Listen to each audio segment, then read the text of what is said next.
In this video, we're going to do a live exploratory testing session of a very simple API, basing our testing on an entity life history CRUD model. If you don't know what that is, then we covered it in a previous video, but just to recap, we've created an entity life history model. It's very simple. It basically shows the item as the entity. We can create it, then we have a period where we can iterate round and read or update it multiple times, then we can delete it. In theory, we should only be able to delete it once. In theory, we should only be able to create it once.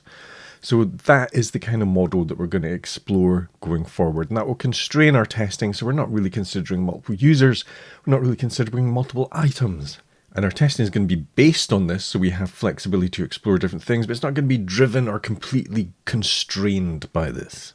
And for more details, you can watch the previous video in this series. So the simple API is on apichallenges.eviltester.com, and we have API documentation for it. We have an explanation about what the API is, and it's basically a simple API that manages items. What's an item?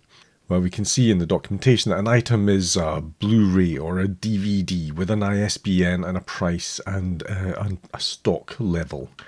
There's no real text fields in there, so we can't see any other people's private details or anything. So it's a very simple API for experimenting with. And additionally, we can explore the actual data in the system through the UI. We don't have to use the API for everything. We probably will, but we can see here that there's some information in here. There are different stock levels, there are different items. Now, one of the things we're going to do, in order to control our testing better, we are only going to use data that we have created. I'm not going to work with any of the existing data. If you're working in a multiple user environment, that's the easiest way to test with multiple people in the system. But that also means that we're constraining our testing just to the items that we create. So there's a bunch of conditions in the system that we're not exploring. I'm not exploring what happens when you try and access or manipulate existing data. I'm only working with data that I create in this session. I've made some notes, just some very simple notes on the API to remind me of the URLs, the verbs, the methods that were listed in the documentation, and how I can view the data. Everything else is going to be on the fly. I'm just going to be exploring the data that we put in, and we'll see how we get on. So I should start up my API tool. Okay, Bruno is a free and open source IDE for exploring and testing APIs. It's basically an HTTP API client that we're going to use. And in order to get this work, because I know in advance that if I don't do this, it will fail, I always set up my API tools to go through a proxy. That way I can record all the requests as I go through and use them as a historic record of the testing that I'm doing. So let me just check that everything is working. I'm going to create a new collection in here, and we'll call this simple API CRUD based testing. Let me go through the process of creating a location and saving this, and create. So let me just create a new request here to get all items.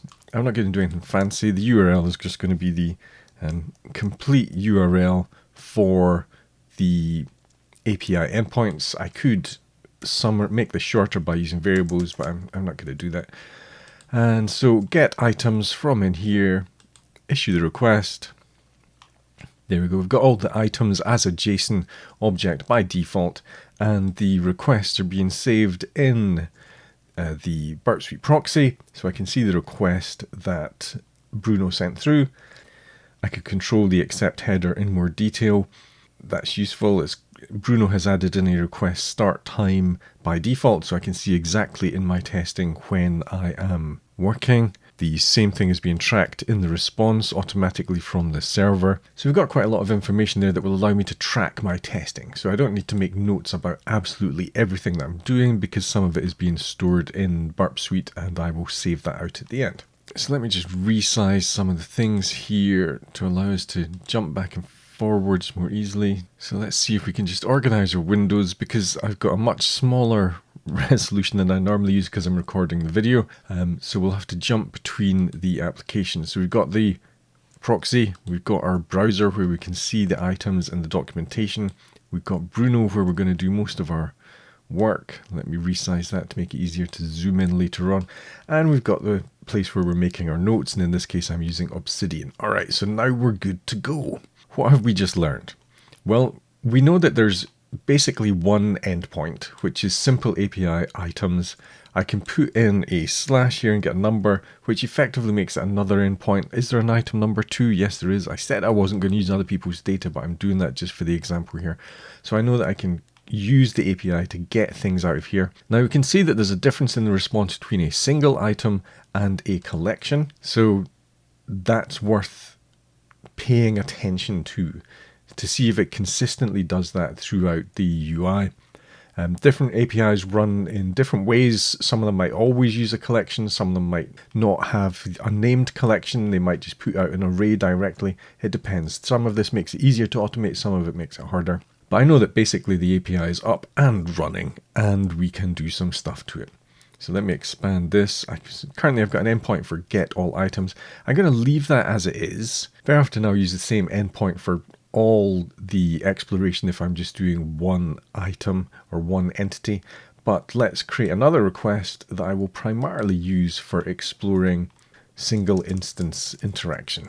So let's put the get in there, and it's simple API slash items, and then I'll put an item number in there, create that, and that's probably what we'll use for most of our exploration, because I can change the verbs, I can change the body, I can change everything else I'm doing, and that tends to be how I would work.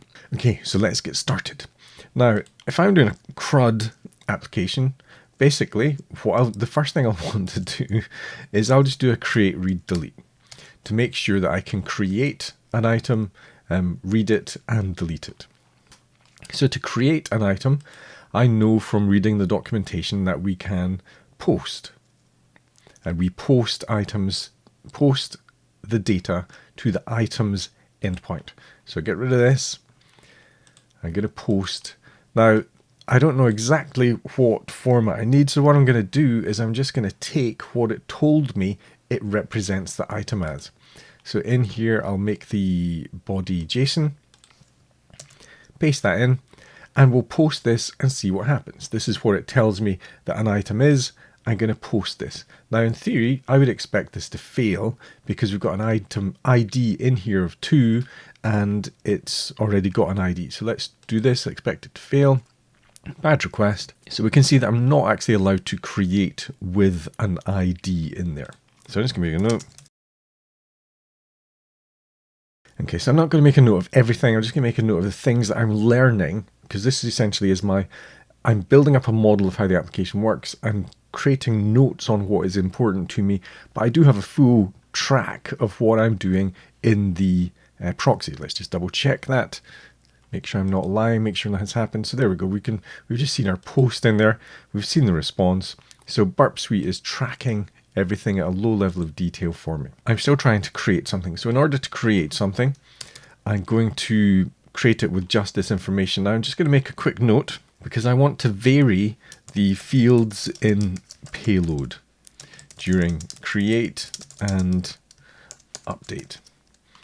So it's just a note to me for something that I want to try and test in here, because I'm always interested in where is the variation in my testing going to come from around this model. So initially, let's just create everything. Let me put in a new ISBN here. So 1, 2, 3, 4. Let's make 1, 2, 3, 4. Let's make it valid. Price, I don't think that really matters. Let's just start with that. So this is all the fields.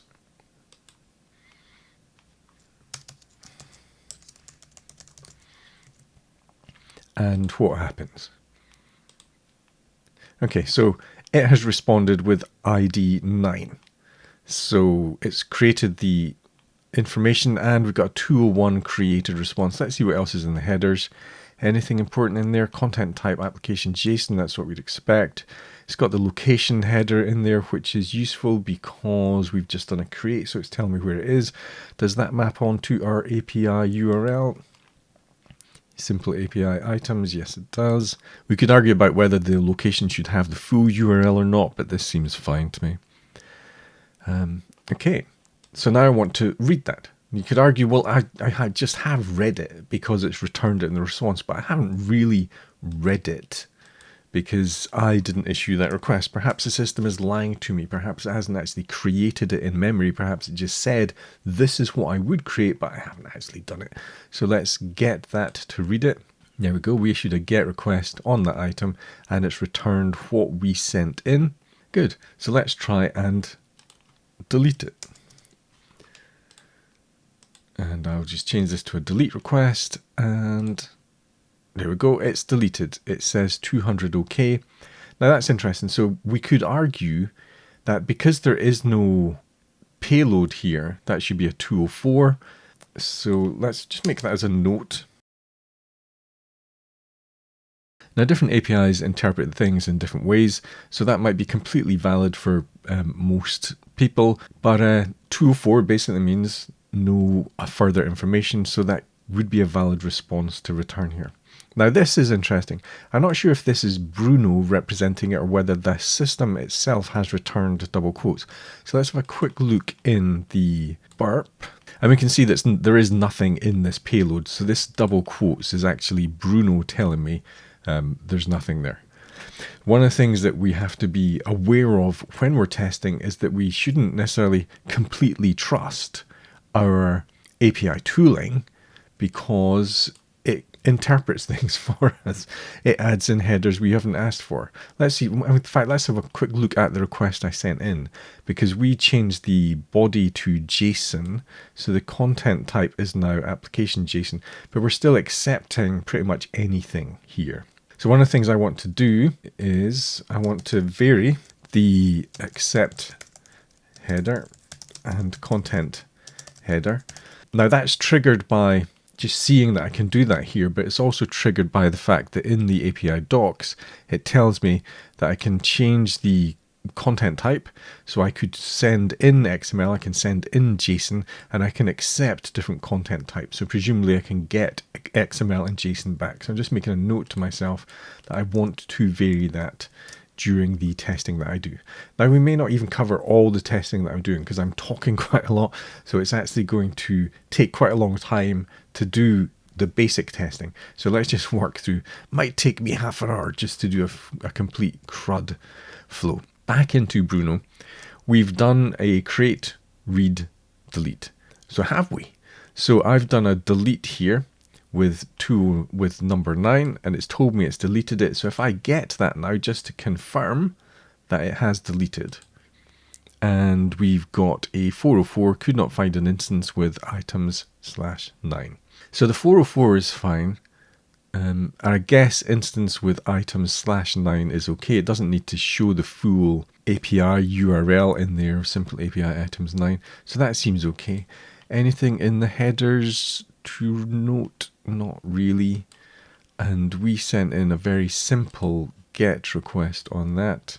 So I always like to look in burp at the actual request that was sent. Again, I don't fully trust any of the HTTP API tooling because they add extra headers. So I just want to make sure that it's sending in what I actually wanted and care about.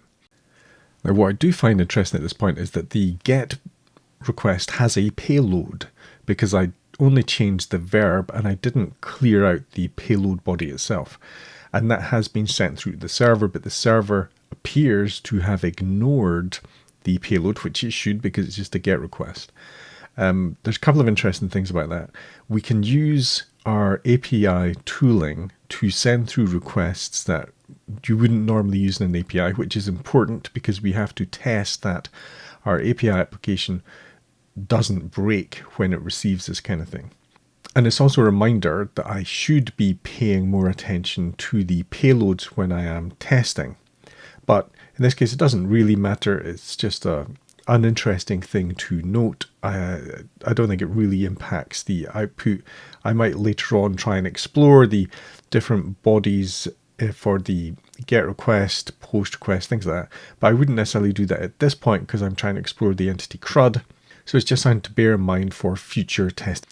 Okay, so one of the things, I can see here we've put in price and we put it in as a essentially floating point number. So what I'm going to do is make a note to myself to vary field types and values, just to see what happens later on. But I'm going to do the basic flows first, just to make sure that it happens. Okay, and again, I'm not writing down everything I'm doing because I'm recording it, so I have a video of what's happened. And because I'm talking so much, I'm not making all the notes on coverage that I might otherwise do. All right, so we've done a create, read, delete. Create, read, delete. And we've done a whole bunch of gets in there, because you can see that in order to check the results, I have to do more than the entity life history model itself would want me to, but that's okay. We haven't done an update yet. Let's make sure that we can do an actual update. So let me just create a new one. So I'm going to post to simple API items, and just to make it slightly different so that I can spot it in my data, I'm just going to make this 50.13, number in stock 1, and it's a book. So we'll create that, hopefully. 201 created, and it's ID number 10 with a book. There's the ISBN stock, that's fine. So let's update this. Now, I think to update, because the documentation has the post and the put, that we can use both post and put to update. So first of all, let's do a post update. Post updates are usually more forgiving than put updates. So for a post update, let's turn this into a Blu-ray, and I won't update the ISBN price or number in stock. That's telling me that it's a JSON syntax error, so I might actually want to send through invalid payloads at some point.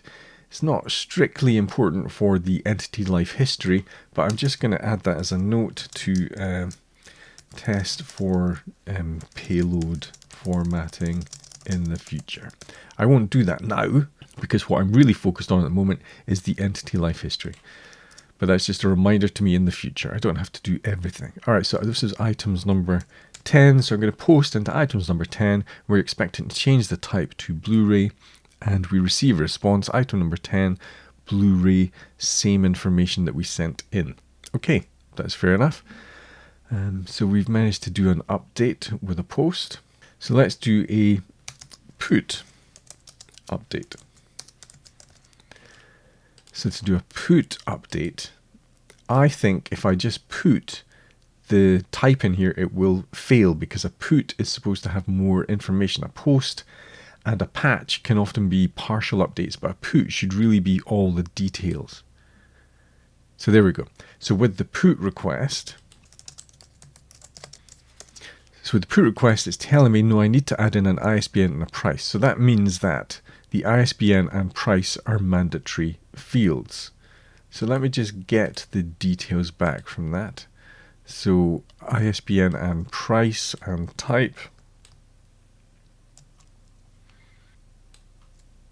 So let's actually update this to DVD, and only the type should change with a put. Let's see what happens. Okay, 200 okay, DVD, everything else is the same. Now, this is interesting because the response is in there. Now, I've got the response, I've got the ID, sorry, in the URL here. So I'm going to put the ID in here too and see what happens. I'm not going to worry about the formatting. See if it accepts that, which it does. So I wonder if I can put the ID 11, 10 up here, but 11 in here. Will that amend the ID? No. I wonder if we can do that in a post. No. Okay. Okay, so what then if I, because we're working with item number 10, what happens if I put 11 in here in both? Cannot create item with put due to autofield's ID. Okay, so the URL think, is controlling the ID on put and post. But it looks like we might be able to create with put. Now, so cannot create item with put due to autofield's ID. So this ID is supposed to be automatically generated. So perhaps we can't control the ID in here. Well, let's try. So we put 11 up here. Let's see if that works. Cannot create put due to, okay. Okay, so if we can update the ID, then we might be able to do something there, but I don't think we really can. So what have we learned? So there are mandatory fields in there. Now that's interesting. So let me put this back to 10, put this in, and so a put can also be a partial update here. I didn't change the number in stock specifically.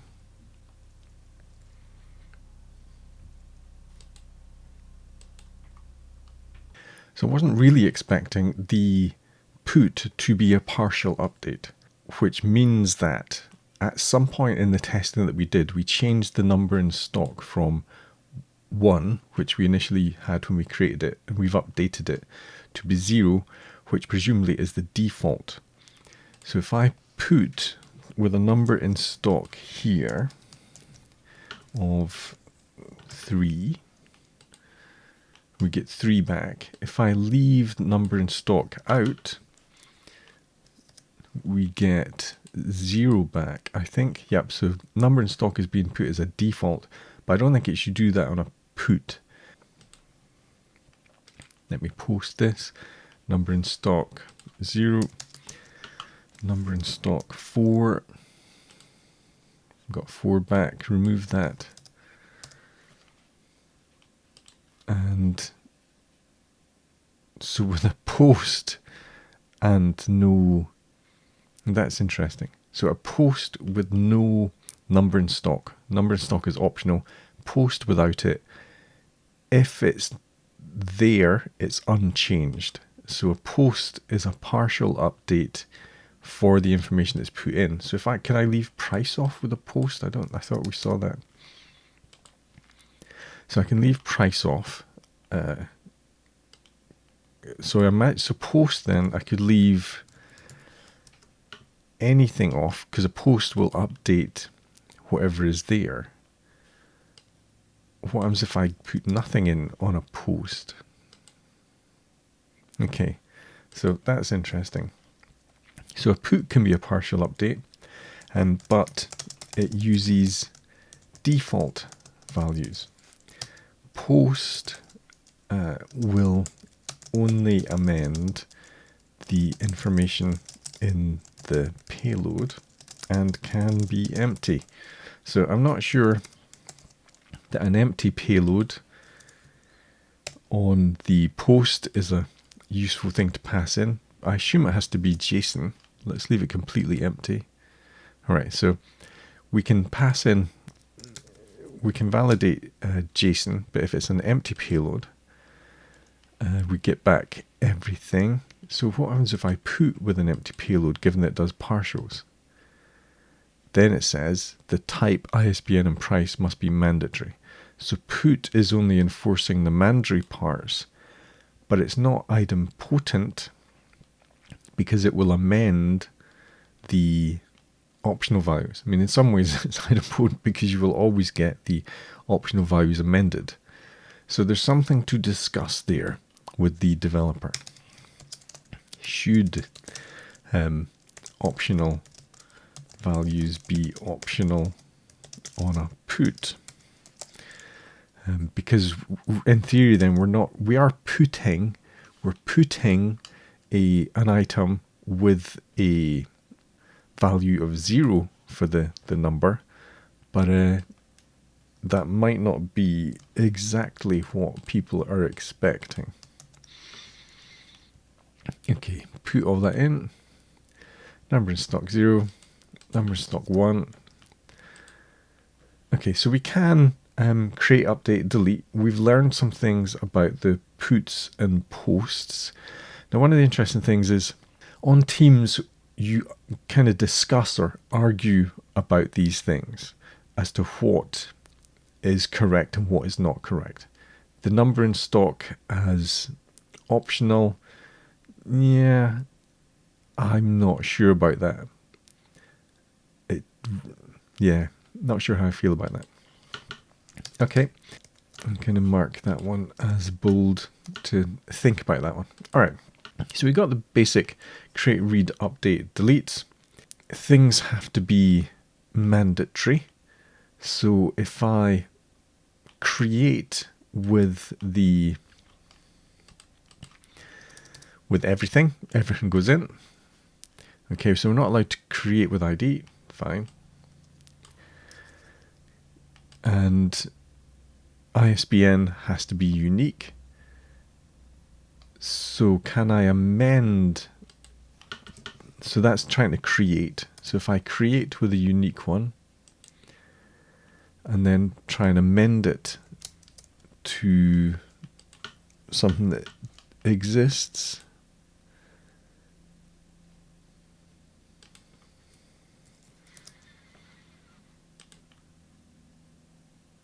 okay, so what I'm interested in is that actually unique now? So what I'm going to do is I'm going to create a new request here.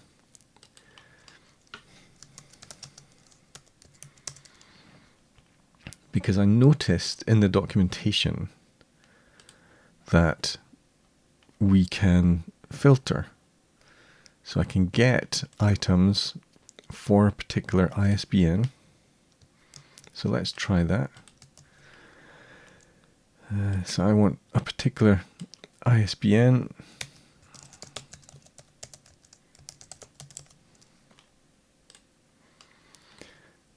Okay, so what was the ISBN I'm looking for?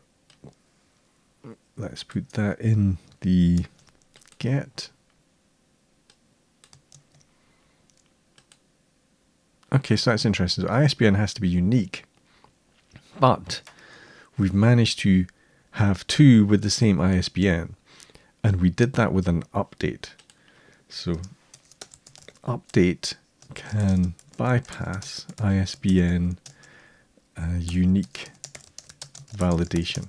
What's interesting to me about that is we said that we weren't going to really look at the relationship between other entities, other items.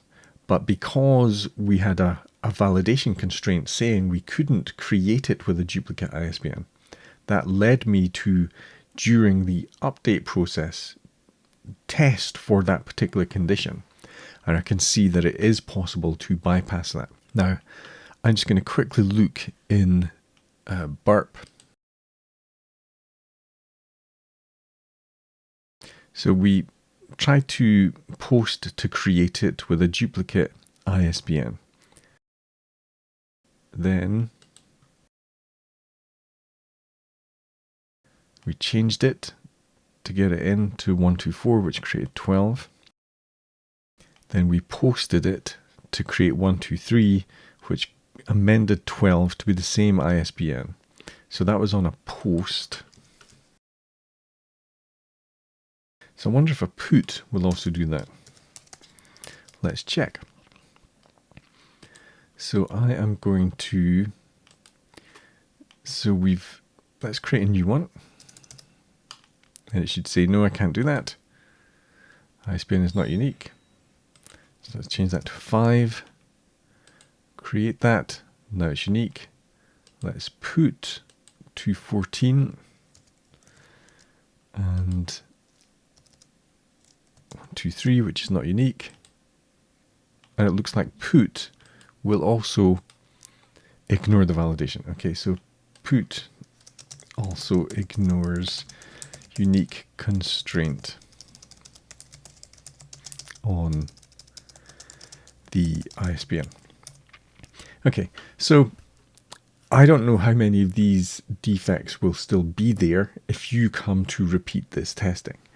And I'm going to stop the video because it's been going for quite a long time and I'll have to edit it. But the basic process that we've gone through here is with a focus on the entity and the instances, the methods and endpoints that we've used are a side effect, right? In order to allow me to explore the CRUD interaction around a specific entity, I have to use the endpoints in a specific way. If we had a UI that allowed me to amend, I could use the UI in that specific way. But I'm not strictly basing my exploration around the endpoints. I'm basing my exploration around the instance state and state transitions and conditions at an entity level that I want to target.